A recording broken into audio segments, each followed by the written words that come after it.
a lot of analysts and investors that Karthik and I speak to pretty much on a daily basis, including Mr. Balega over here, had indicated, it will be wise to keep some cash positions in your portfolio in the lead up to the polls. So let's say if you have about 1 lakh rupees to invest in cash right now, how should one deploy their money and what sector should one consider buying into, sir? I know it's not one size fits all, but anything that's a general representation of portfolio allocation.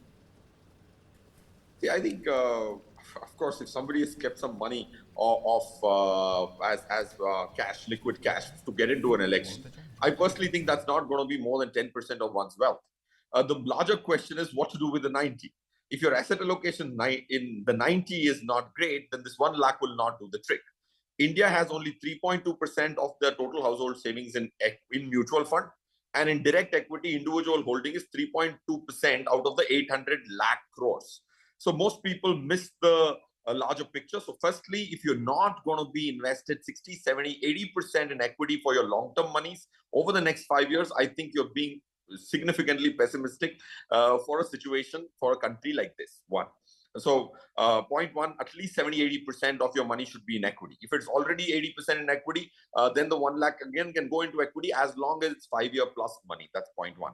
Point two, what are the sectors which will do well? Of course, those are usual suspects. Defense, we're going to be spending 6.5-7 lakh crores on defense. We're going to spend 2.8 lakh crores on railways and railways is 2.5 lakh crores. Road and highways, we are spending about 2.7-2.8 lakh crores. The kind of infrastructure spending with the tax collection going up, we grew our direct tax collection by 19.7% on a back of 21% again. So if these are the kind of tax collections which are going to happening, the infrastructure spending, especially for these sectors which I read out, railways, roads and defense, is going to go up. Now, is that already priced in is the second question. But if you came to mutual fund platform, I don't think the next 5 years needs you to do direct equity at all. Because if things are good, you can use a mutual fund platform. If the broader market is not going to do good, then you have to get into direct equity, buy those 5 stocks and do a lot of research. I think this 5-year era is a mutual fund era.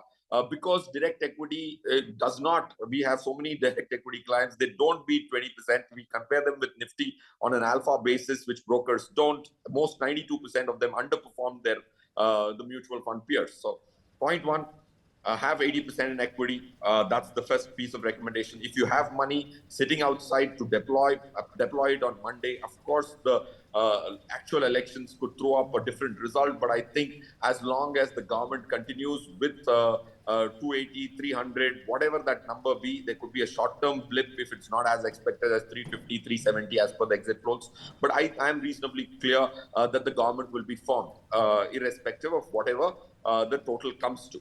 So put your money on Monday. That's what I would do. And 3 sectors which I read out. Take 3-4 mutual funds. They'll give you those 16, 17, 18% also for a 5-year holding, because I think Nifty can double in the next 5 years, which is 30, that's 40%. a big headline. Nifty will double in the next 5 years is the word coming in from Feroze Azeez.